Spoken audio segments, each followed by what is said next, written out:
చంద్రబాబు గారికి భగవంతుడు ఒక సదవకాశం ఇచ్చారు. ఆ అవకాశాన్ని సద్వినియోగం చేసుకోవడం అన్నటువంటిది ఆయన చేతిలో ఉంది. అదొక బాధ్యత. ఎందుకు ఈ మాట అనాల్సి వస్తుందంటే, తాజాగా ఏదైతే తిరుమల తిరుపతి దేవస్థానం లడ్డూ వివాదంలో ఆయన సిట్ దర్యాప్తు మీదనే కాన్సన్ట్రేట్ చేస్తున్నారు. స్పెషల్ ఇన్వెస్టిగేషన్ టీం గతంలో విశాఖపట్నంది ఏమైంది, లేకపోతే ఇంకోటి ఏమైంది. ఈ స్పెషల్ ఇన్వెస్టిగేషన్ టీం అంటే కోరలు లేని పాము లాంటిది. లేదా వాళ్ళు ఏదో నివేదిక ఇచ్చారు, దాని సిఫార్సులు అమలు లేకపోతే ఆడదేలదే అంటారు. అది కేవలం ఒక తాత్కాలిక రిలీఫ్ తప్పించి మరొకటి లేదు.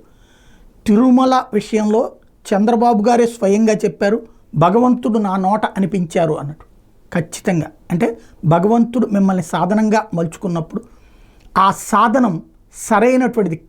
కత్తిలాగానే పనిచేయాలి, తుపాకీలాగానే పనిచేయాలి. అంతేగాని ఆ సాధనం పక్కన పెట్టేటటువంటిది కాదు. అద్భుతమైనటువంటి పవర్ ఇచ్చారు 164 స్థానాలతో. అట్లాగే ఈ వ్యవహారం మీ ద్వారా చెప్పించినప్పుడు దోషులు ఎంతటి వాళ్ళైనా కఠినంగా శిక్ష పడాల్సిందే. అది ఎవడైనా సరే. అలా జరగాలి అంటే క్రిమినల్ కేసు పెట్టి సిబిఐ దర్యాప్తు జరిపించడం సరైనటువంటి పద్ధతి. అప్పుడు మాత్రమే అసలైనటువంటి దోషులు పట్టుబడతారు. నిజమా కాదా అన్నటువంటి విషయంలో ఇప్పటికి ప్రజలైతే అది నిజమని బలంగా నమ్ముతున్నప్పుడు, ఆ నమ్మకానికి తగినటువంటి శిక్ష పడినప్పుడు కదా అది సరిగ్గా అయ్యేది.